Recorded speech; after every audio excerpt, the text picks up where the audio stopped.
Coming up on Two-Faced Wrestling Talk. We revisit the historic weekend in Chicago with our discussion about All In and Starrcast. One of the performers in All In is sporting a new title belt in Impact, plus a surprising heel turn by another All In wrestler. On Raw, Braun Strowman has some new allies while the Shield is back together. Is that a good thing? Our extended discussion centers around the NWA and the driving force behind 10 pounds of gold, plus much more. WrestlingInc.com brings you Two-Faced Wrestling Talk, the podcast that goes beyond WWE and goes in depth on ROH, NJPW, Impact, and more. Also featuring fun pop culture and wrestling crossovers, listener Q&As, and extended discussions about wrestling topics past, present, and future. Now, here's your host, Kelsi. Hi, and welcome to Two-Faced Wrestling Talk. I'm joined, as usual, by my co-host, Paul. That's me. It is. And it's been a great week of wrestling, including a very historic event, All In. My favorite thing I may have ever seen live. But, you know, All In is sadly all over. And it's also all that anyone can talk about. But before we talk about it ourselves, let's talk about some other stuff. You can find us at twofacepod.com. That's how you can find all of our audio platforms. And, of course, we send out the show and send out all kinds of good information and polls at twofacepod on Twitter. And we want to thank our good friends at St. Arnold. And we have an announcement coming up a little later in the show regarding some event with us and St. Arnold here in New Orleans next week. Yep, that should be really exciting. But let's get into the nitty-gritty here. All right, let's start with All In, and it really was just a great show. I mean, you know, it was one of those things, all the hype leading up to it. Could it match what everybody was expecting it to be? And I think it exceeded expectations. I think it more than exceeded expectations. It could have fell flat. It could have been built up to be so huge, and then everyone disappointed. Not one person in that arena was disappointed. You could tell, and you could tell by the energy the whole night. The crowd kept up the energy literally for hours straight. And, you know, we went back and watched it. I watched the majority of it. You watched the whole thing. I think a big takeaway is, you know, maybe viewers at home thought it started slow, but keep in mind that we saw, you know, the 0 hour. I don't know if every single person got to see that, if they don't have WGN or not. I don't know. But that was really, really entertaining, and the crowd was super into it. So if it looked like the beginning of All In on Fight TV or on Honor Club, it wasn't, you know, the crowd wasn't energetic. They were just tired, because we literally spent an hour screaming. That Battle Royal was awesome. Yeah, I think they did make a little bit of a mistake for what they made the opening match. I had no problem with that match being on the card, but I think they should have started with one of their sort of marquee matches. That's one thing WWE does on their pay-per-views, is they make sure one of their better matches is towards the beginning to start the show, to kick off the show. You know, and I almost wish, you know, they had put the Chicago Street Fight or something like that to start the show. To really, I think, capture the energy for people at home, you know, how good the energy in the building was.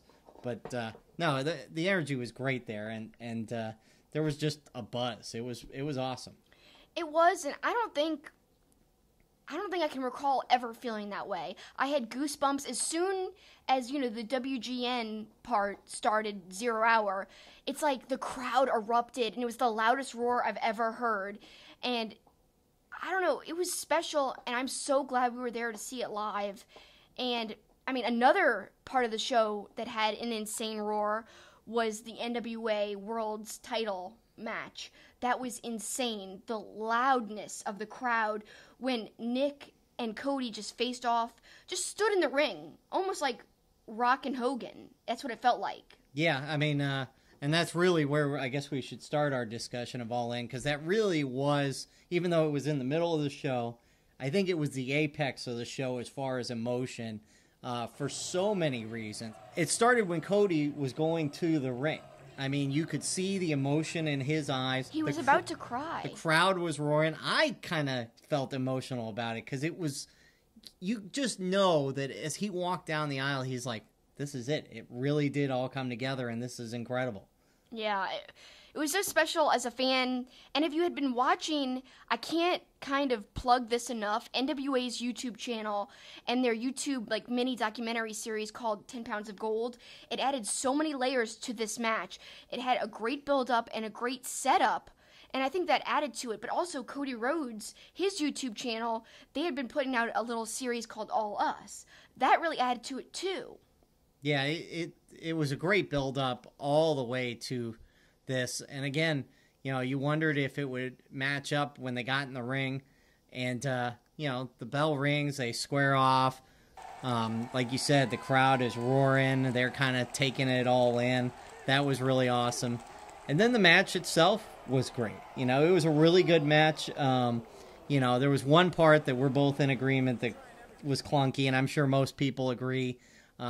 The part where Cody blades himself, and it doesn't take the first time or whatever happened, and he crawls back under the table. Now, it was less noticeable for us live what was going on. Yeah. But when you went back and watched it on the broadcast, it wasn't good because, you know, he sits up, he looks at DDP, and then he crawls back under the table. Yeah. So that was a little awkward. But, you know, beyond that, I mean, the match itself was great. Brandy getting involved. I thought that was the most emotional part, and we're going to play my interview with David Lagana in a little while, and he talks about how important that was and how kind of a key part of the match that was, because Brandy and Cody's relationship, that was something that was highlighted very heavily on the YouTube channel leading into this match, and that moment, it just paid off because of all the build that they had been doing leading in. It was special. It just showed you how much she cared about Cody winning the belt to lay on top of him and get elbowed. That, I don't know, it was awesome. And the roar of the crowd, like the boos and the chants after that was great, and just a testament to how everyone was feeling for Cody, and they really wanted him to win. And really, gosh, the YouTube channel, I think, did a great job at building Aldis up because, as Lagana has said in other interviews, you know, a year ago, Aldis versus Cody is something that nobody thought that they would want to see. Mm-hmm. You know, what kind of match is that on paper, really? A year ago without this build, it's been so fantastic and well done. Without the build, it would mean nothing. But they built both those guys up. I mean, Cody was already built up, but there was a story built in around it through the YouTube. But, you know, Aldis, he was basically retired. He was basically out of the game. And now he seems more relevant than ever. That's not easy to do, to build up somebody like that, to rebuild them. And then we get to the end of the match, and Cody wins the belt, and the emotion there. And you know he was thinking about Dad, and it was... but not just Dad, but the show itself, that he's putting on the show. What a feat. He did it. It came together. Yeah, but I think the end was all about the belt, in my opinion. The end emotion was all about the belt and holding the belt that his dad held and all that was involved with that. I think that was a really special moment in wrestling, and you can criticize wrestling for whatever reason. That's genuine emotion, and it's, you know, following in his father's footsteps. Let's talk about genuine emotion for a second, because I think that's why All In succeeded in the first place. I think that's why they sold everything out without any matches announced, really, except for Aldis and Cody, which, again, like, when they first announced it, it didn't have this level of storytelling. It only, you know, grew and grew and grew as time went on and the show got closer.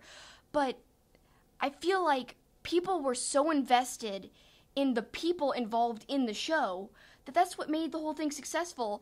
And you just don't see authentic emotion very much these days in any form of entertainment. But in this show, I think it was very apparent, not just in this NWA match, but in a lot of the people involved in the show, like the Young Bucks, like even Hangman Page. I mean, they had a silly story around him, but when you watch Being the Elite and you see them just, you know, working behind the scenes, it all was very apparent how much this meant to them, this show. Well, you mentioned Hangman Page, so let's talk about that match. What a brutal, crazy spot match. Oh, my God. You know, scary. The Hangman throwing Joey Janela off the ramp where it looked from our perspective, and I never really saw a good replay on the broadcast, that they barely caught the table with Joey there. So that could have been bad, or Joey could have caught his head on the corner of the table. But then rite of passage at the end off the ladder. That was insane. I was screaming, no, this can't be. He can't be doing this. Like, he's going to wiggle out. They're going to not do the spot. No, they did the spot. It was really scary. Yeah. Awesome spot, though. Really turned out well. Yeah, everything about it was really good. Penelope Ford's involvement was good. She did a couple of high spots that I thought were awesome as well. And the whole match was great. I want to highlight something because obviously we didn't notice this when we were there in person because we couldn't hear the broadcast. But I don't want to forget to mention the chemistry between Ian Riccaboni and Excalibur. I mean, I've always been a fan of PWG. We watch the DVDs all the time. But Excalibur is always paired with, like, Chuck Taylor. I'm not taking anything away from Chuck Taylor, but obviously it's a more comedic, duo when they're both together. But Excalibur working with Ian, it was a lot more serious than I've ever heard Excalibur before. I mean, I've heard him be serious, like, when they first opened the show at that venue that wasn't the Rosita venue that we were at that show. He, said how much it meant to them to be trying out this new venue, thank you. That was serious, but calling the matches, multiple matches, very seriously, that was awesome. And he just had a great chemistry with Ian, and they flowed perfectly back and forth. They weren't competing. It didn't feel like they were clashing. And I know you've got a lot to say about that. No, that's exactly what I was going to say. Because with a three-man booth, and you've got two guys who are used to doing play-by-play, they could have very easily stepped all over each other all night. And I don't really remember many times in watching the broadcast, it was like Ian handed it off to Excalibur, and Excalibur handed it back. And Don Callis would jump in when needed. And, even some of the guest commentators they worked in.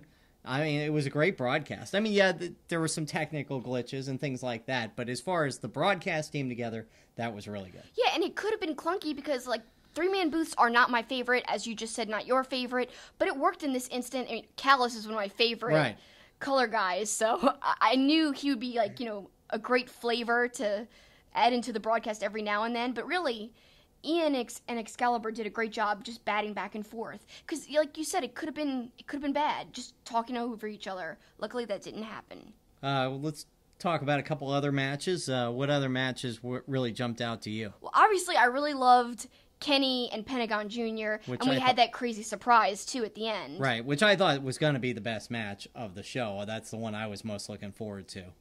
I'll say that, okay, I'm going to address the match that I thought was going to be the best. I thought that Amel and Daniels was going to be so great, and obviously it was good, and they did a good job, but it wasn't the best match on the card. I thought Daniels was really going to carry him to, an amazing match. I really had faith in that. But Daniels did great, but, some awkward parts. Let's talk about the table spot that at first I thought was a mess-up, but you kind of explained it how it could have been considered a different... Well, I guess I'm kind of justifying it because I'm such a big Christopher Daniels fan, but it was awkward when he just plops down on the table. But then I thought, well, you could justify it by saying maybe he was setting Stephen Amell up by laying on the table and wanting him to elbow him. Yeah, and then move out at the last minute. So I guess you can justify that spot if it wasn't a botch, that was the plan. And it really didn't bother me that much regardless. I mean, Stephen Amell still looked really good. Yeah, he did. For not being a wrestler and for kind of just having a few days of training. And apparently, he didn't get in the ring that much. I was under the impression that he'd been training a lot for this, but they claimed he didn't. But he really looked good. That coast to coast was impressive. Mm-hmm. It's not easy. It's not easy to do. I couldn't do it, No. Obviously. I couldn't even go halfway. I'm so short. But yeah, that wasn't my favorite, but I still think they did a good job with what they could possibly do. Well, you mentioned the surprise at the end of the Kenny Pentagon match, and it was funny from our seats. After Kenny had beaten Pentagon, the lights go down, and I see Pentagon get back in the ring, and I jokingly said to somebody around us, "Oh, Pentagon screwed up. He wasn't supposed to leave the ring." And he went back in and laid back down. And then obviously it turns out that it's Jericho dressed as Pentagon. But, with the lights down, I thought Pentagon had messed up something and crawled back into the ring. And, of course, it turned out to be the great surprise. Yeah, that was so funny. And I actually heard other people saying it's Jericho just from the walk. because other people could see him walking, and they're like, that's Jericho's walk. It's crazy how, how well-known his movements are, but yes, some people guessed it. We were just not at the right angle to see the walking. We just saw the lights go out and him roll back in. Right. But, man, the crowd went insane when they realized it was Jericho. Yeah, I mean, I've heard some criticism that it was too predictable and it's cheap. Too much selling the cruise kind of thing. Yeah. But, I get that. I get that criticism, but it didn't bother me that much, and I didn't really think about it that much in the time, so I'm okay with that. Let's talk about another, I think, really awesome match. Marty versus Okada really over-delivered because, I thought it was going to be good, but it was really one of the best matches of the whole night. I thought it started slow, which concerned me a little bit, and we later learned that there were some issues with that match from a timing perspective that ended up affecting the rest of the show. So they could have lopped off some of the boring part at the beginning. But yeah, I wouldn't say it's boring. Most Okada matches start slow. Yeah, it picked up, and my favorite thing in the whole thing was when Okada mocked Skrull by going to the crowd 205. That was great. That was really tremendous. Was. And then the exchange of Rainmakers, and it was a good match. I don't want to forget. I think it was kind of cool. We got some Okada bucks, and we were not on the floor, but how we got the Okada bucks, and I'll show one right now. On YouTube, you'll be able to see it's an official Okada buck from All In, and so excited to get it. We didn't grab it ourselves. A photographer, his name's James Musselwhite, and he is basically the guy behind Portrait of a Wrestler, who we've talked about before. He did the Jimmy Havoc calendar. He's done, Marty Scurll's entrance video, actually. He helped work on that. He's done a lot of things, and I feel like he should be featured more. He grabbed some Okada bucks and gave them to me, but we also had the opportunity to interview him during Starrcast. So I'd like to play that for you now because he's a very interesting guy, and actually, there's this picture going around of Cody holding up the NWA World's Heavyweight title. Amazing picture. Yeah, it's going to, I think, live on forever. Everyone's going to have that moment just cemented in their brain because of that beautiful picture. Who took the picture? Our good friend, James Musselwhite. So let's hear from him right now. It's Kelsi, and I'm here with James. He's such a talented photographer. He does a lot of great work. He's taken so many pictures of so many wrestlers, including Marty Scurll. He was here today at Starrcast taking a picture of the weigh-in. Talk about some of your work and where we can find your work. Portraitofawrestler.com. That's where I take most of my pictures, mainly of the UK indie scene, which, as you know, is amazing at the moment. Really, really interesting scene. Got huge stars out there wrestling regularly, week to week. People like Pete Dunne, Trent Seven, Marty when he can. Jimmy Havoc, who's my favourite. I know that you've got some of my Jimmy Havoc work on your fridge. I do. I have the Jimmy Havoc calendar, and it's so cool. There's all these little nods to horror movies. Mm-hmm. Please talk about the inspiration behind that, and then the photo shoot you did to complete that calendar. Well, it's all Jimmy, basically. Jimmy's he's super into his horror movies, his scary films, and we thought rather than just doing a calendar of his our favourite images of him, it'd be really good to theme every month around a different horror movie. So we took him to, we did the Descent, which we spoke about. We did, Nightmare on Elm Street was one where we sort of dressed him up as Freddy Krueger, got the big glove, and we had the striped jumper and everything. Then we did another one on vintage ones like Psycho as well, where we had him sort of attacking you in the shower from that point of view. So we changed it about, but it was just something that was super different. And I don't know what we're going to do next year. We're literally in the planning stages now, as in, we had a beer the other day and he said we should do another calendar. That's how far that planning went. So we've got to give it some thought, but we're going to do something unique for 2019 as well. Well, I'll keep my eye on that because I definitely want another one for next year. So many great images. And what is your favorite image? I mean, I know you must have taken thousands and thousands of photographs. Do you have a favorite or a couple of favorites? Oh man, it's difficult because I'm always trying to do different things, so I'm not trying to do the same thing. My work, when I started, it was all black and white on dark backgrounds, and there's a picture of a guy called Pastor William Eva. Pastor William Eva. William, of course, short for Bill, Pastor Believer. And he plays sort of like a wrestling pastor, which is lovely. And we've got a shot of him all muscly and grizzled, and he's got his trunks on, he's got his big beard and his big bushy hair, and that's one of my favourite images, and it's one of the only images that's received a formal complaint at the NEC Photography Conference in the UK. Why did it receive a complaint? Because of the placement of the crucifix within the image. You'd have to see the image to understand. I didn't see it. I shot the image. The person who saw it complained about it. They saw it. So who's the one with the really dirty mind? Not me. Oh, jeez. Well, your equipment must be pretty intense to take like the type of photographs you do. Talk about the equipment you use to make these beautiful images. Well, I'm luckily enough to be supported by Canon in what I do. We recorded a video for them earlier this year, which you can find online, where I talk about the project and talk about what I do. I find Canon products work really, really well for me, and it's just, a lot of people ask me what equipment I use.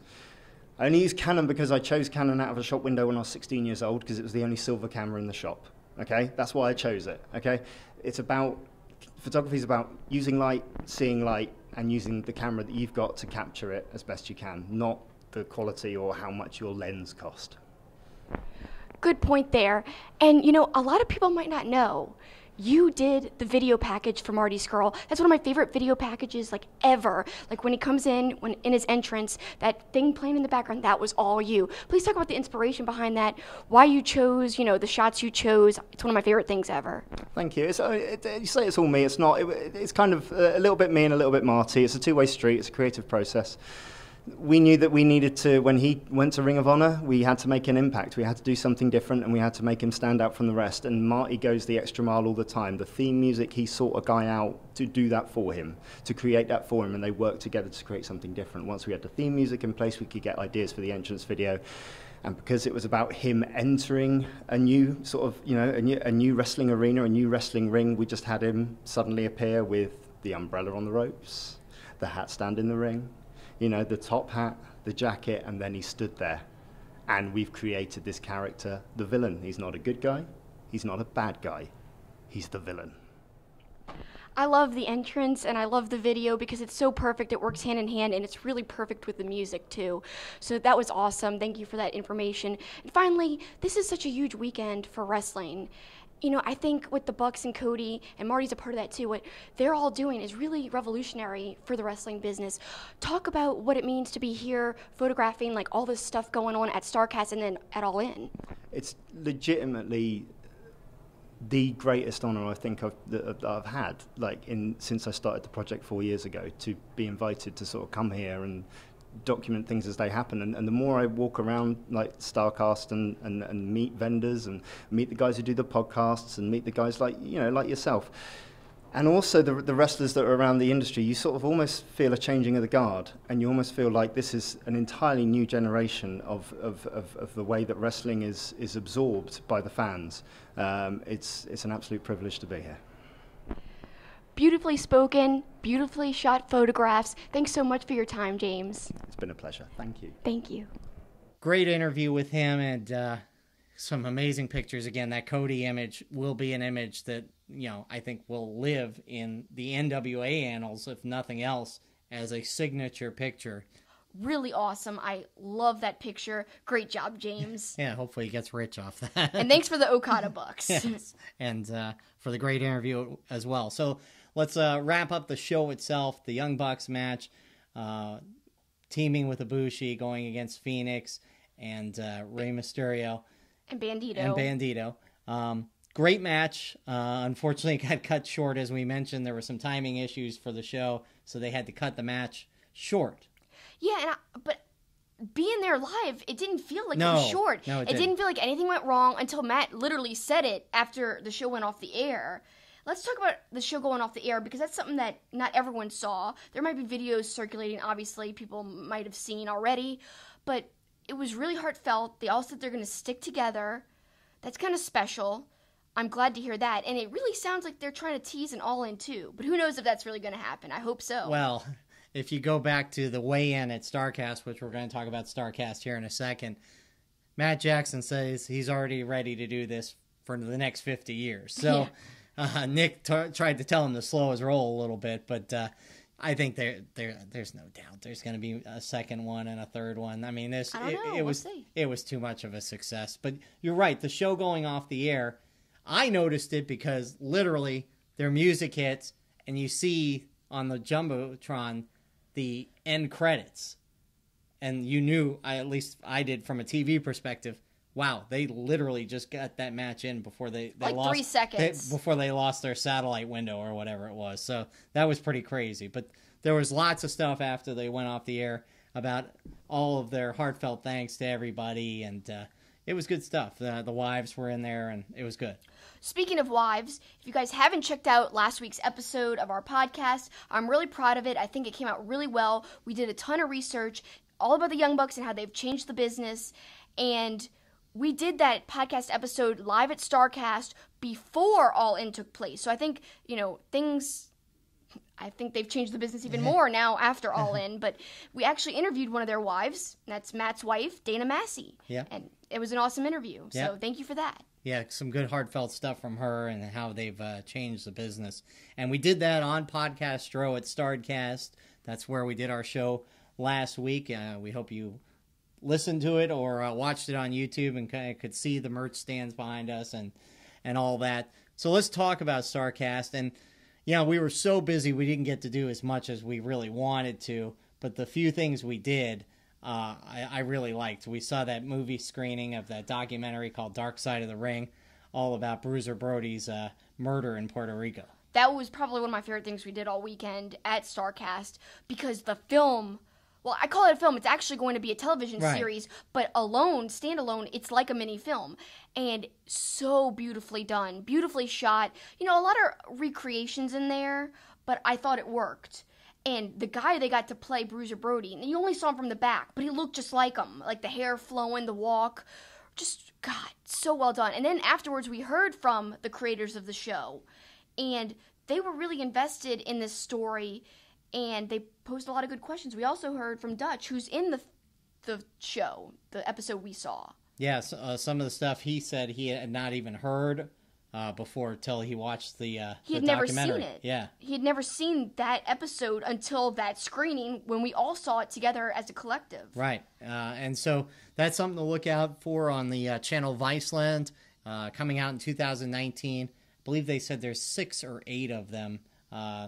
There's going to be one about the Von Erichs, but this one was really good. And then that same day, we saw the weigh-in, which, was a lot of fun.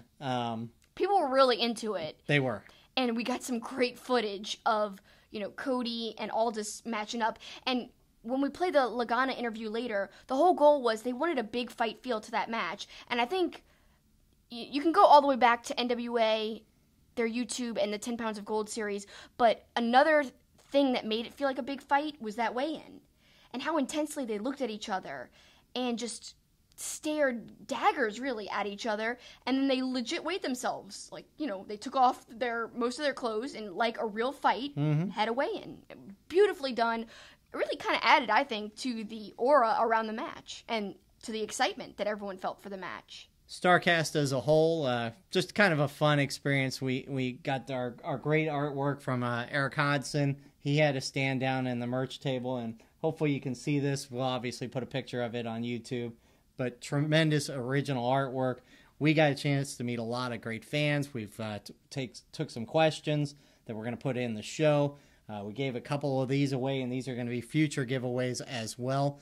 But it was also just fun to walk around and, hey, there's Jeff Jarrett. Hey, there's DDP. Hey, there's the Briscoes. Hey, there's Rosemary. Hey, there's Ron Simmons. It was awesome. Yeah, I saw Rosemary in the bathroom. Actually, she was, washing her hands and looking in the mirror. Just walk in like it's normal. She's got her face paint on. It's surreal, kind of. So many wrestlers, invading the hotel. Literally, that's who made up the hotel, was the wrestlers, and all the fans booked the whole hotel. Right. Pretty cool. We actually interviewed DDP. You mentioned him. He was super nice. He's like, you better do 30 days of DDP yoga and review it. So maybe we'll have to do that. Yeah. Well, we'll have to get on that, and you can see that interview on Wrestling Inc. Along with every interview you did. Not as many as we wanted to do, and I'll talk a little bit about that in closing out the show. Yep. Anything else you want to add about Starrcast? Well, All In. I wish we could have gone to more panels. Yeah. So many things I told people I was looking forward to, but we were so busy working, and I was editing a lot. So we did an interview, and I was trying to edit it there, but it kept getting interrupted and kept meeting people, which I love. That was one of my favorite things, actually, about Starrcast. Even though I got to miss... I had to miss the panels. It was okay because I got to meet a lot of people, and that's really special connection. That's what kind of, I think being a wrestling fan is all about: connection with the wrestlers, connection with the product, feeling emotion towards the product and wrestlers, but also connection with other fans. And we actually got to connect with other podcasters as well. That was kind of cool. So that was really special. I got to take a lot of pictures with some cool peeps. But yeah, we missed out on some panels, like the Andy Kaufman panel. I'm kind of bummed about missing that. The Death of WCW. Yep, that was the one I wanted to go to the most. You wanted to go to Macaulay Culkin's podcast. God, I missed everything with Macaulay. Yeah. And also the Elite Karaoke, Papa Buck Jam Session, missed that because that's when we were recording our podcast. Right. And it took us forever, and that's when we got the Dana interview. Right. Because nobody was around. Everybody was at the Elite Karaoke and the Papa Buck Jam Session. But, you know, we did what we had to do. Maybe, you know, if we do it again, if there is another one, we'll try to fit in some more panels and some more fun, and not just worry about working the whole time. We'll see. Well, one of the matches we didn't talk about an All In is going to lead us into our Impact discussion. Great fatal four-way between amazing Britt Baker, Chelsea Green, Tessa Blanchard, and Madison Rayne. An amazing fatal four-way. And we had found out going into that match that in last week's Impact episode, Tessa Blanchard defeated Su Yung and Allie to win the Impact Knockouts Division Championship.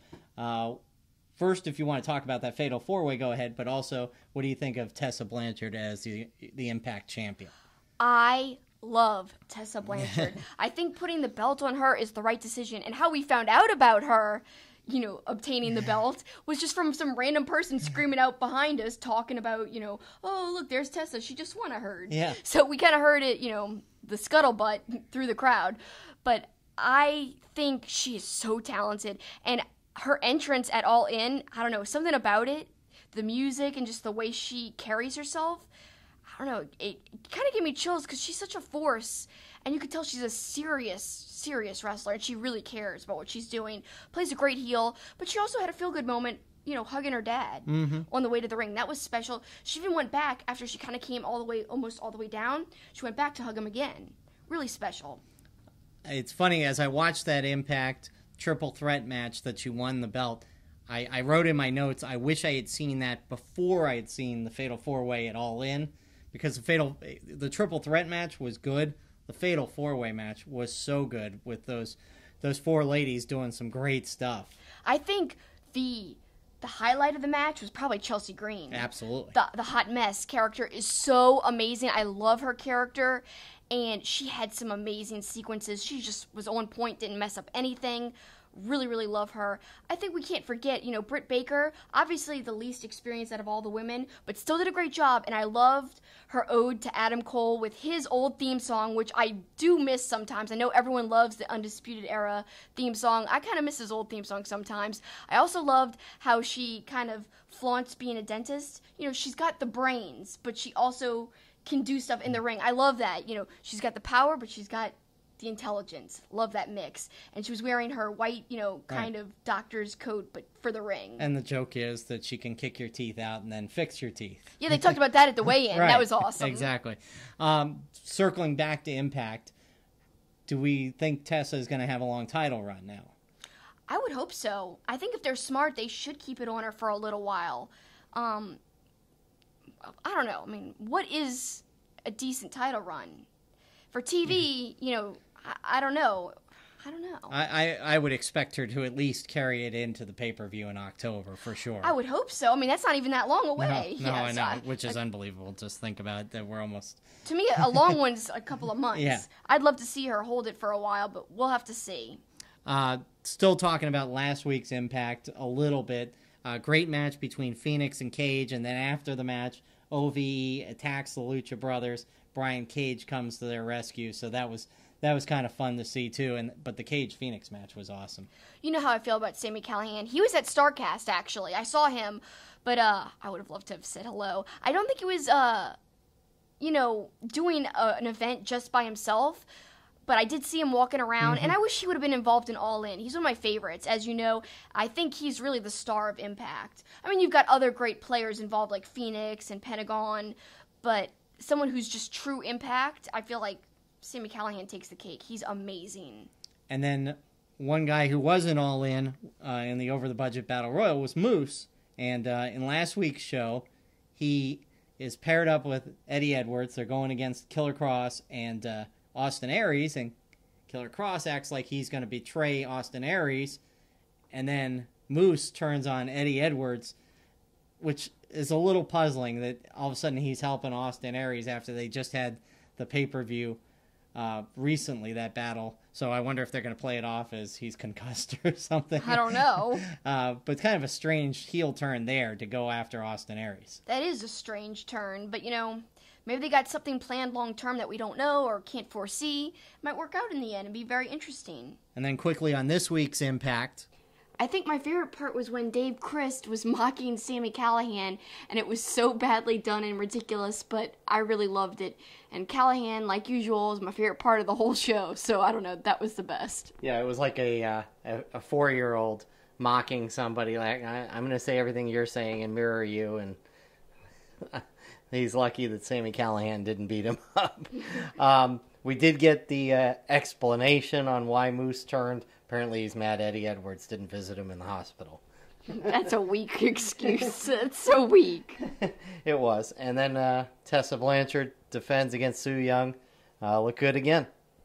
Yep, I'm glad she's champ. She's a really good champion so far and holding the belt really well. Now we'll turn our attention to the WWE programming over the last couple weeks and the couple big storylines. Braun Strowman seemingly having an alliance now with Dolph Ziggler and Drew McIntyre, and the Shield coming back together. Let's get your opinions on, first, the Shield coming back together. I think we're both kind of in agreement on this. I'm not a huge fan of the Shield being back together, and I think we talked about this a couple of weeks ago. I think it's the same old, same old. It's not really exciting to me. And obviously they're trying to get Roman Reigns over with the naysayers, the people who aren't huge fans of him already. So I don't know. I guess it's a means to an end for them. Well, look, I was a fan of the Shield the first time around, but no, I'm not a fan of this. And it is a transparent attempt to get Roman over. Then to take it even farther, you put Braun with Drew and Dolph, and they're trying to make him back into a heel. That's not going to work because he's so over with the crowd. It doesn't make any sense. Yeah, I mean, I'm a big fan of Braun Strowman, so turning him heel doesn't seem to make much sense to me. Why? He's so organically over. Why would you try to force something like that?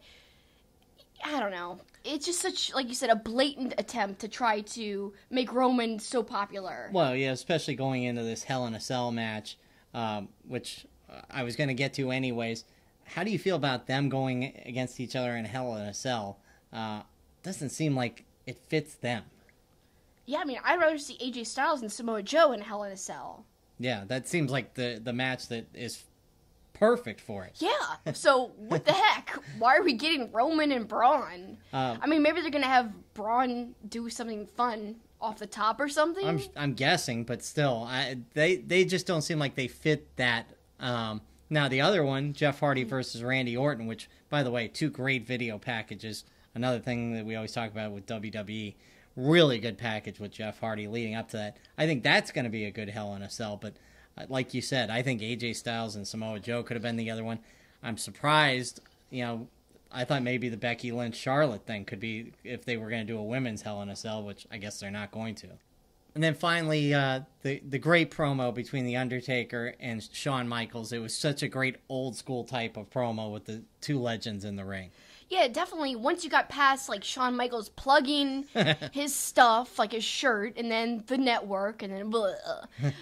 Once you got past that, it was amazing. Seeing them together in the ring kind of made you wonder, is there going to be, a rematch some kind of way? Where maybe Michaels is the true guy to retire Undertaker? It almost was like they were teasing that or something. Yeah, or that, like Shawn Michaels was going to be inserted in and make it a triple threat or something. Or maybe he'll be involved, just appear and interfere in the match. I don't know, but it seemed like more than just a straightforward promo to me. Yeah, and he did say he was going to be in Melbourne, so who knows. That's for that Super Showdown at the beginning of October. Finally, Raw comes to our town next week in New Orleans, and we always seem to get the Raw or the SmackDown right before a pay-per-view, which generally is not a great show. But this one's actually kind of shaken out like it could be decent. Triple H is making an appearance. Mick Foley's going to make an appearance. Can't wait to see him. Yeah.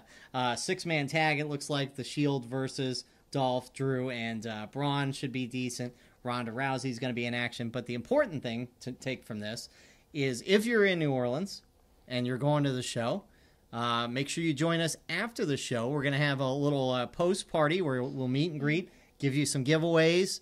We're going to take your questions for future episodes. Live at the venue. Yep. And we may do a little wrap-up video as well, just from there with our thoughts on that Raw. It's going to be at Old Saint, which is in the French Quarter. So make sure you join us there. We'll head over there right after the show. We'll get from the Smoothie King Center into the Quarter to Old Saint, and we hope you'll join us there.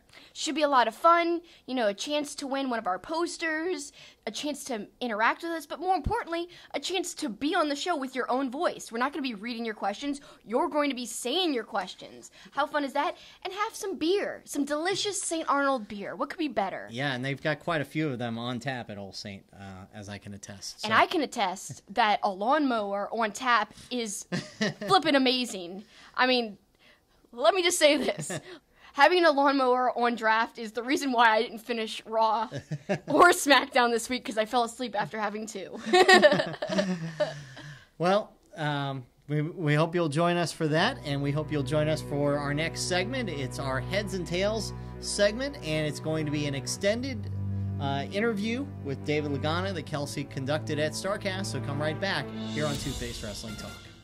St. Arnold Brewing Company, located in Houston, is Texas' oldest craft brewery. Their goal is to brew world-class beers and deliver them to their customers as fresh as possible, making them the best beers in Texas and Louisiana. Their customers are beer lovers, people that appreciate great, full-flavored beers. So whether you're enjoying an art car IPA or a smooth-drinking lawnmower, look for St. Arnold beers throughout Louisiana and Texas. Our awesome wrestling logo is by artist Eric Hodson. You could check him out at erichodson.storeenvy.com, where he has tons of other wrestling artwork.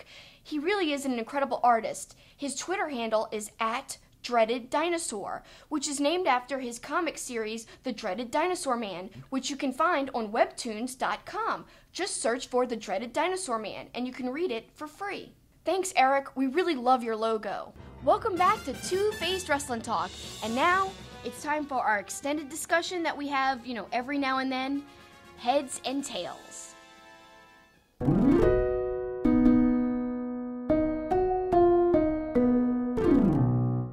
I'm so excited this week to bring you guys my extended interview with David Lagana. If you don't know who David Lagana is, he's the vice president of NWA. He's working hand in hand with Billy Corgan. He also does all the production and editing for NWA's YouTube channel, as well as all the videos that have been on Cody Rhodes' YouTube channel, as we alluded to earlier. Very talented guy. I'll talk more about, he actually had another interview on Taz's show on his podcast this week. I'll talk about stuff I've learned from listening to that show, but he talked about a lot of what happened at All In our interview that we were able to conduct with him, and this was the day after All In, so it was like breaking it down right after it happened, talking about the emotions, and he got really emotional. He's such a genuine guy, and I can't say how lucky we were to talk to him and how I've been lucky to talk back and forth with him, and he's really sweet. You can approach him. He gives anybody who wants advice, and that's something that's very rare in the wrestling business this day and age. So please, I hope you enjoy, as much as I enjoyed talking to him, I hope you enjoy listening to my interview with David Lagana. I'm here with David Lagana, and oh my gosh, he's the man behind the NWA YouTube series, 10 Pounds of Gold. He's working hand in hand with Billy Corgan. You guys have done something great with the NWA in less than a year. Things are moving. We had a big change last night, a title change. Talk about this whole journey from start to where we are now.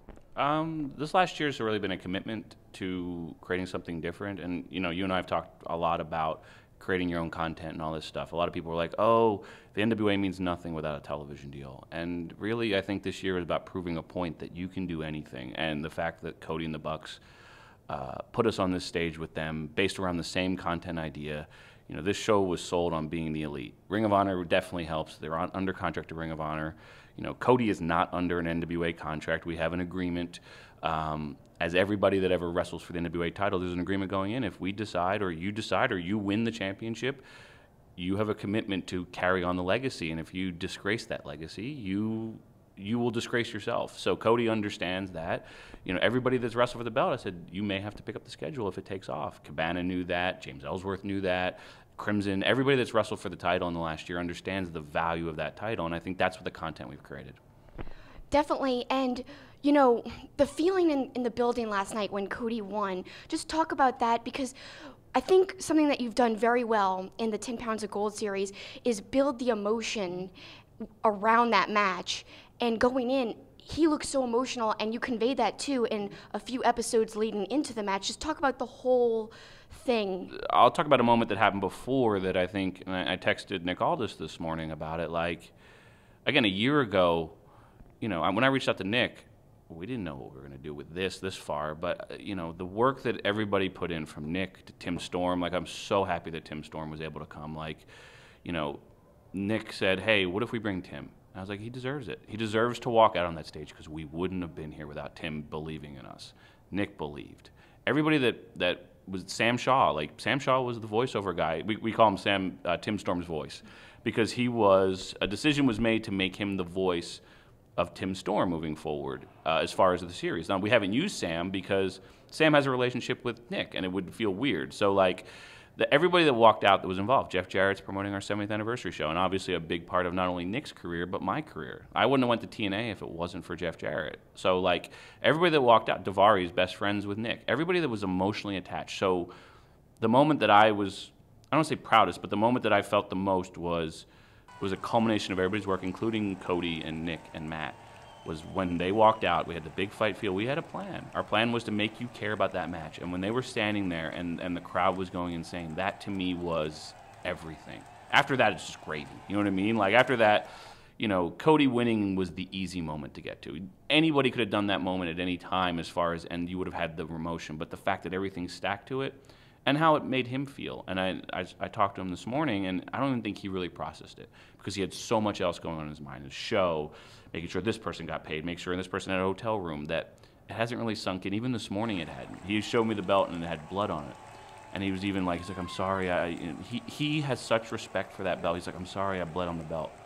And like that shows the power of that title. Billy's decision to do this, and you know, from everybody that was a part of it, like, it's just, it comes through with, like, when they see that title. And now, you know, Cody is elevating it just like Nick did, and we're committed to Nick, and, you know, he's a part of the company moving forward. Obviously he's I think he's disappointed, you know, like everybody, I think everybody doesn't like to lose, but this isn't a loss for anybody, you know what I mean? And he got elevated in this position, and just like we did.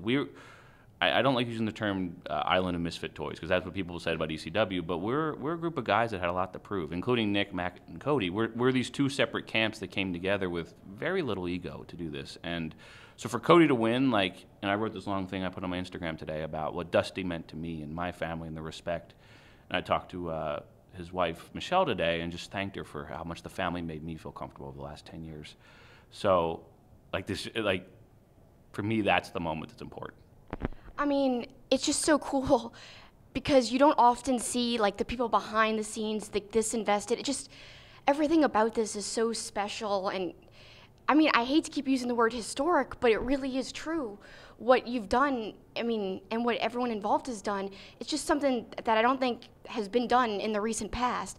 And, you know, you mentioned Cody's family. Talk about following Cody, because you also worked on All Us, on Cody's YouTube channel. Yeah. Talk about working with him on that and how that's been. Yeah, Cody, he's a cowboy, you know what I mean, like his father. And what I found with a lot of wrestlers, and I've given you this advice, you can't create enough. You know, people want to be involved. Even my crazy Adam Rotella, he's a insane pants, I call him, because he has a different personality, but it's working. Like, he had the best time here because he get to meet people, and, like, that's what this is about. Like, when I worked at WWE for 6 years, I was a faceless, well, I had a name, but people would write about me on websites, but they would never talk to me about it, and I couldn't talk back.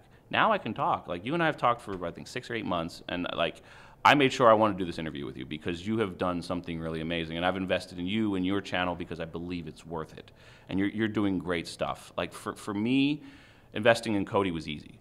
His father invested in me and said, I want to ride with you because everybody else drives me insane, and you drive me insane the least. So, like, to be able to, like, spend time with him and learn, but also just, like, a friendship. And, like, that to me, I would do anything for Cody just like I'd do anything for Nick or Billy. Like, anybody that commits to somebody without an ask of money. And that thing, I think, while yes, this was a commercial success, you know, this event, the Bucks, they just want, they built this fan base not around money, but about support and good energy. And that show was such good energy. The one comparison I can give is the first ECW One Night Stand. Like, that's the closest, and I don't know which one's better. I worked on both, and I was at both. This one obviously had a different energy as far as what the NWA title was doing, but, like, it was all about energy. So doing Cody's YouTube was easy, and the format was different. It was, you know, easier for me to produce, but also allowed him to just talk. And I wish the Bucks could have been more involved, but it just happened that I was more with Cody on certain days. But none of it was written. You know, the first one with Cody and the Bucks, they were like, "What are we doing?" I said, "Just talk to me.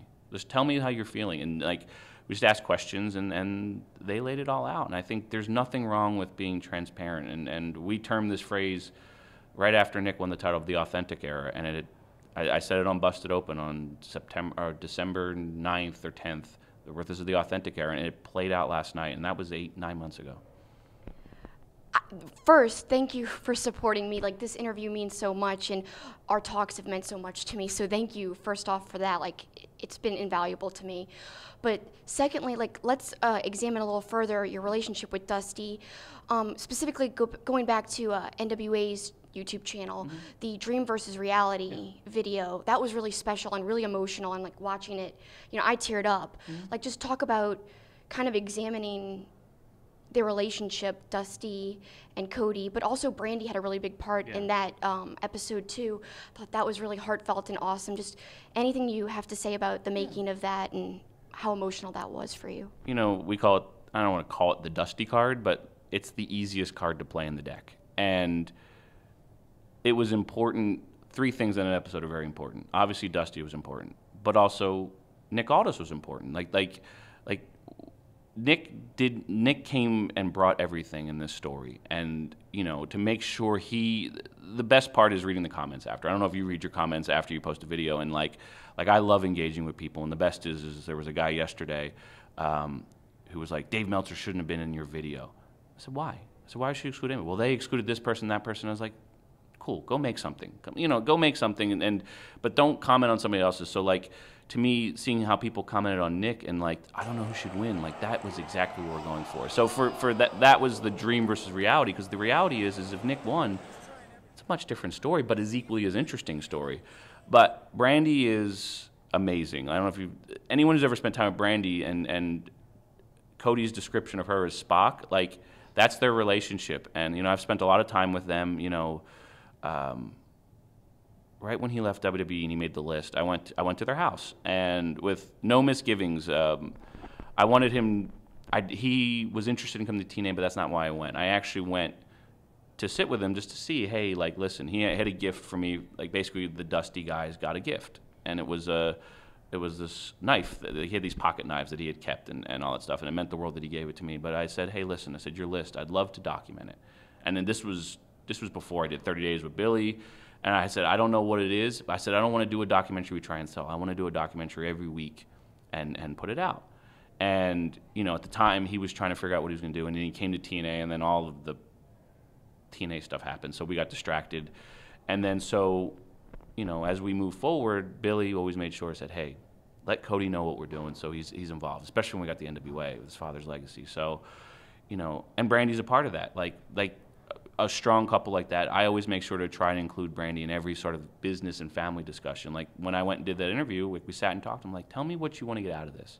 And to me, I interviewed them separately, and I didn't let them listen to each other's interviews. And to hear how Cody felt about her, like, it was part of the story, and she was a huge part of the match, you know. And it's interesting to listen to people's feedback on the match who didn't watch the video against those who did. You know, she was genuinely concerned about her husband and why she jumped in the ring the people chanting asshole at Nick when he dropped the elbow was based upon the emotion of knowing that it was his wife. Not if anybody else would have jumped in there, I don't think they would have had the emotional attachment. And it was such a beautiful story all the way around. And when I talked to Cody this morning, we didn't really talk about his dad. It didn't come up like that he thought about him, and I think that's really important because as much as this was for Dusty, it was for all of us moving forward, and Dusty wouldn't want it about him. Like this moment moving forward. Like this is about Cody's time as the NWA World's Champion. A sentence that did not exist a year ago as an idea, and that's important that we've created something out of nothing, and it really should be a message to everybody that you can create something out of nothing. Like everybody can create a YouTube channel and create something different. Like I had a podcast in 2011. Everyone's like, "You can bring your podcast back." I'm like, no. There's 6,422 podcasts that review Raw every week. Why do exactly that? So we're doing something different. And reality is Cody is champion. It's going to be something different. And it's a story. And we are looking forward to telling it. I've been enjoying watching the story unfold. But like as you said, we're moving forward as well. So let's talk about moving forward and the 70th anniversary show. What's in the works for that, and how is that? That's a really good question. I wish I knew. No, it's. I was actually just talking to a few talents. They're like, "Oh, what are you doing?" I said, "That's next week's problem," and that's a really good problem to have. Like we have an idea, but in reality, there's a lot before it. Nick Aldis is going to make his first public appearance in the UK at MediaCon on Saturday. That'll be broadcast on Fight, and for everybody in the UK, we're really excited to do that. And then we're hoping to get Cody's first public appearance with the title, beyond what he's doing here, but as far as sort of his mission statement moving forward in the next week or so. And the story will play out just like everything we like. Like everyone's like, "Oh, when are you guys gonna have TV?" We have TV. We're able to pump something out every minute of every day if we want. So it's going to evolve. But we hope to. I think we don't have the same high hopes of All In. I think we just want to kind of continue the energy forward. And it was really cool at the press conference. They played the trailer, and people were genuinely seemingly excited about this show. And to have people reach out and say, "Oh, I want to come to the show, and I'd love you guys to come too." And I know it's a little bit of a drive if you want to come, but I'd love to have you guys as guests. It just means a lot to Billy and I that people care, and that's what it is. Like people care about this brand again, and that just means the world. Because for many years, people abused it. They're like, "Oh, and I'm an end." It's amazing to read all this feedback. "Oh, when I was working on it, I was so yeah." But everyone was sort of selfish about it. This brand is about everybody, and it's just really cool to have it back in the world. It really is, and let's just talk about quickly. I don't want to forget Billy and Nick too, Oh, yeah. because creating the brand again, making it relevant again. I mean, I hate to say that it was irrelevant, but like you said, people were abusing it, and it wasn't the way it used to be. But now I feel like we're getting back to that, and Nick and Billy, such a huge part of that. Just talk about working with both of them. Yeah. I'll start with Nick. My relationship with Nick goes all the way back to TNA. It's funny, if you go back in the TNA archives, I did these sit-down interviews with Nick when he won the Impact Championship. And they're very eerily similar to this. And, we always sort of got along, but we were texting this morning, we're the two most awkward people with each other because it's dudes. You know what I mean? It's hard for dudes to kind of communicate on a certain level, but he had something to prove. He was out of the business. He was out. And I called him and said, "What are you into?" And we had a long chat, and he's like, "Big fight feel, UFC." That happened last night. And as much as it's Cody's vision, it was Nick's. And it was funny, story-wise, they didn't really know each other before this. And now, Cody said, I don't know if I made the video, I think we'd be friends. They're very similar. And so, for everyone's shared vision to come together, and Nick was a driving force. He came in to put Tim over. That was the ask. And then he over-delivered and understood the story of making Tim and then going forward. And he has carried, like Billy said, he took it out of the muck. He is that role, and everyone does something different for the business. And Nick's a top guy now, and the fact that for years people didn't see it, for Billy and I, it meant the world to give him this platform to basically write his own check moving forward. Now he's exclusive to the NWA, but we're open to working with anybody. And as far as Billy, I could sit and talk for 3 hours about our story and how we got here, but his commitment to the wrestling business and the guys, and to give people a platform. A lot of people see him for his celebrity or his money, but the passion he has for it. And anybody who spends time with him and talks wrestling understands how much he really enjoys and loves this business. He's on tour right now. Like, he was in San Diego last night. He was able to see enough of the match to understand the value. And we use a program to kind of all group chat. And he had all these ideas, and he was so excited and so happy for everybody. And this helps prove that we can do whatever we want, and we don't need anybody else. And I think that's what's interesting. When you go for the money only, it's like some people did with him, they don't understand the opportunity. And, you know, there's a lot of disappointment as far as what we could have done with TNA from 2016 on, but that for us ended November, whatever day that we walked away, and, you know, we wish them the best of luck. And we've gone forward with what we have. And it may be on a much smaller scale, and everyone's like, oh, but what about this? I could do exactly what we're doing now for the rest of our lives, and he and I would be very happy because we have full control. And if you don't have institutional control over your product, it becomes chaos. And you see it in many places where the inmates run the asylum. Like, we're a team, and the team will only expand by people that want to be on the team, not out for themselves. And that's sort of what Billy's point is on this whole thing.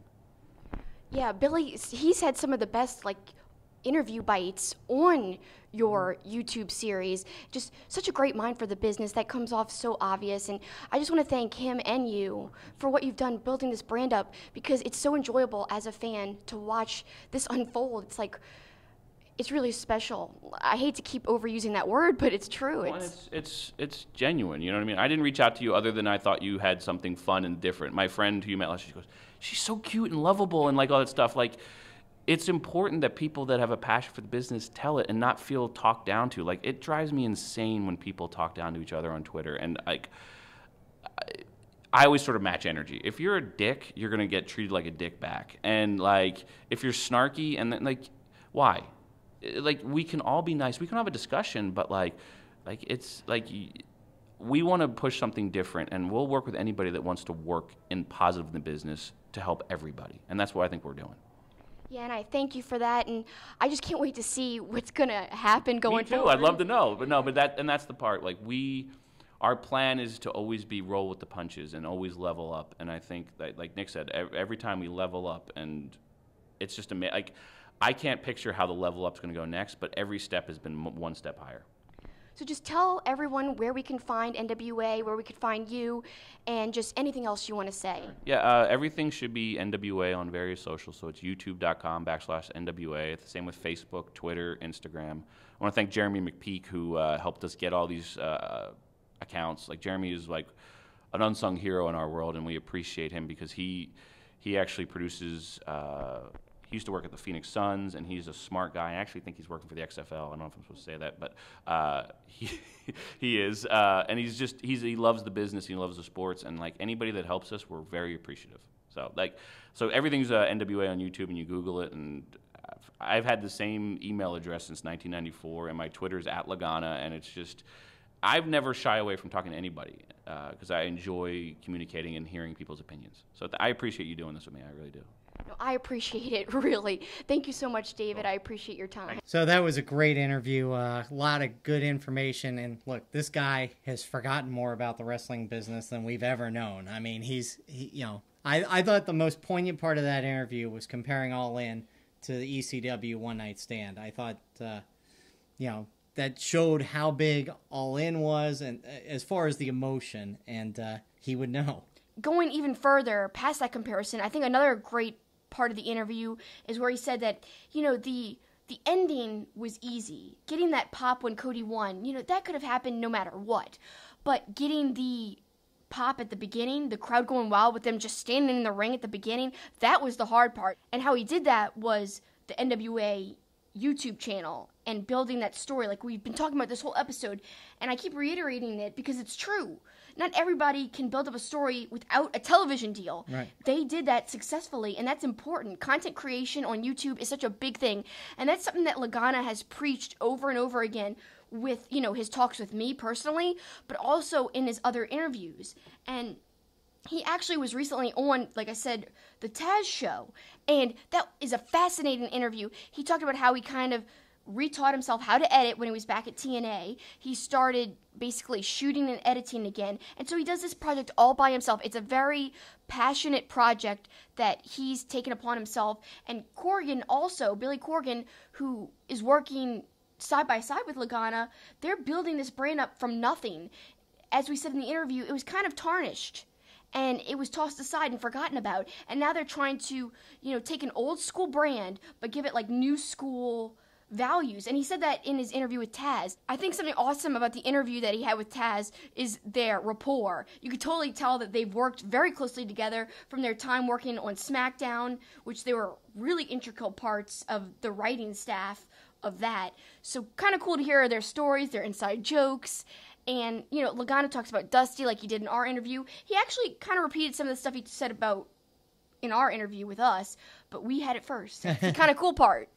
So hopefully you guys enjoyed that. I think it was kind of some really interesting things that you won't get anywhere else. Yeah, and hopefully you will get a chance to be up at the 70th anniversary show up in Nashville, Tennessee. That's coming up at the end of October, and there's at least some hope that you might be up there covering it. I hope so. That's what I'm really dreaming for and hoping for. I think it's going to be a historic event. Even Lagana said not like on the same scale as All In, but it's still going to be important for them and for their brand. And I think Cody's still going to be champion by then. It's not that far away. Yep. So that'll be exciting to see, who he's going to face. Yep. Wish I could be there, but I will be in Baltimore with the New Orleans Saints that night or that weekend. So. I'm gonna miss out on that one because that's gonna be, I think, a really epic show. Yeah, because since they've rebranded and kind of did this resurgence of the NWA, they haven't run shows. Right. They've just been doing their stuff through YouTube and through other means. This is like their first show, like at a physical location. So I think it's gonna be special. Be interesting to see what legends come back, former title holders, and all that for that show. It'll be awesome. And how they build up the story on NWA's YouTube channel, and how they talk about it on 10 Pounds of Gold. So good stuff from David Lagana, and thank you again to him to meet us literally 12 hours after Cody had won the title, and gave us some great insight into it. And we were the only video interview he did that whole weekend, so thank you for that. That was really kind of epic, I think, in my mind. One thing you may have noticed, no questions this week because we had the extended interviews. We wanted to get all that in because it was so timely. But remember, next week, get your questions in. Use the hashtag AskTwoFaced. And also on our Twitter page, you will be posting a future Pop and Wrestling connection that we kind of hinted at Starrcast. You want to tell everybody about that? Yeah, I said to choose which wrestlers would be in a boy band. So, if you've watched golf at all, they have the Golf Boys, where these, golfers kind of did a little boy band spoof. So kind of like that, like pick your wrestlers that would be in your version of a boy band. So you've got like the cool guy, the quote cute guy, and I say the cool guy, I mean like the rebel. Like if you liked the Backstreet Boys, AJ was like the rebel. Oh, you don't have to tell me. Shut up. Or I was an NSYNC fan, so NSYNC, they had like the cool guy. I mean, I don't even know who the cool guy was, but everyone thought the cute guy was Justin Timberlake, and okay. I don't know. I think they're all pretty much five similar guys. Whatever. They all have different personalities and fill different roles. Like a wrestler in a match, they have certain roles they're playing. In a boy band, same thing. And actually, it'd be easy to pick Marty Scurll. That's a little teaser. You could easily choose that, but try to think outside the box and say why you choose who you choose to be in your boy band. All right. Well, be on the lookout for that. Make sure you get your submissions in for that and for our question segment next week. And hopefully we're going to have a bunch of questions after Raw at our meet and greet at Old Saint in New Orleans. But now it's time to close out the show and send them home. And I guess I'll start first.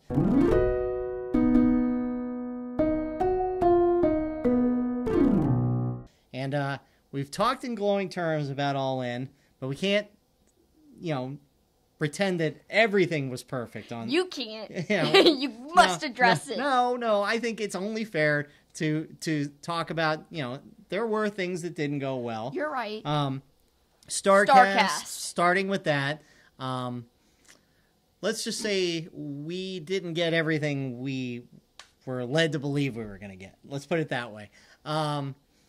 we were hoping to get more interviews on Podcast Row. That didn't end up happening. But on the flip side, we got great exposure. The All In show had some technical issues. If you were at the show, I don't have to tell you, the merchandise line was ridiculous. A half hour into the show, the line went the entire length of the concourse. So, while it was, by all accounts, an amazing show and an amazing weekend, and I give them a pass because it's the first time I'm doing anything, I think there's hope that it's going to go even better and smoother next year. I'm hoping that the Starrcast people, we would love to be on Starrcast next year, but at the same time, hopefully they, give us a discount for being a part of it this year, and maybe as a make good for the things they didn't give us this year. Because I love the guys putting it on. Yeah. Like Dave Hancock's such a hard-working guy. He was so busy. Yeah. But, they we just didn't have enough people assigned. Right, to help out and to help, wrangle wrestlers to bring to Podcast Row, because they said, yeah, you're going to get interviews. Right. And they said, okay, you're free to try to get them on your own, but it was hard to do that. When we're trying to meet people, so Derek tried to help us out a little bit. He did get us DDP. So again, this is not a blasting or anything. No. It's just we didn't get all that we were promised. I know in talking to other podcasters, they weren't happy about it. So let's hope the second All In with the second Starrcast is going to be better. Hopefully at the next All In, they'll have 2 merchandise tables, maybe one on each side of the arena, so people don't miss a third of the show trying to get merch. I will say there was a good beer selection there, so that was great. Good. Our buddy Chad can attest to that. He had like 12 beers. Check out View from the Top Rope on Twitter at View from Top Rope. I actually was a guest on their podcast. We had a lot of fun. We played either or, this or that, whatever you want to call it. You could literally call it either or, just like the game, where I chose one or the other type of thing, including which boy band I prefer between Backstreet Boys and NSYNC. Spoiler, that was one of the questions they asked. So I would say if I'm giving the weekend a rating of everything, I'll give it a 9. Just for the few things that didn't go well, but for the most part, it went pretty well, and it was a fun weekend in Chicago. Your first time in Chicago. But what do you got to close out the show?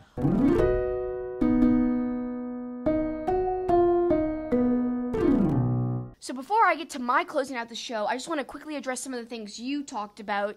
I think they could easily rectify what happened with Podcast Row and the lack of interviews by doing something similar to what like Ring of Honor would do with actual media. Because we were a part of the media at Supercard of Honor, and it was amazing. So you go in this room with other people who are a part of the media, and they just bring wrestlers in when they can get them, and the wrestlers just go... they go to everybody in the room and do the rounds, basically. They could do something very similar with Podcast Row people. And they could still put us, at tables on the, quote, row, like a different day, but have a distinguished day, or even, before Podcast Row starts, or before Starrcast even begins that day, like an hour before the wrestlers are worried about selling their stuff, do the thing with the room like I talked about, like they actually do with media. Yeah, set aside a ballroom, let us all in there for an hour and a half, say 90 minutes to all the wrestlers. This will be the only time you have to do anything. Just make yourself available. Nobody gets more than 7-8 minutes with each person, so everybody doesn't get hogged, and so that would work.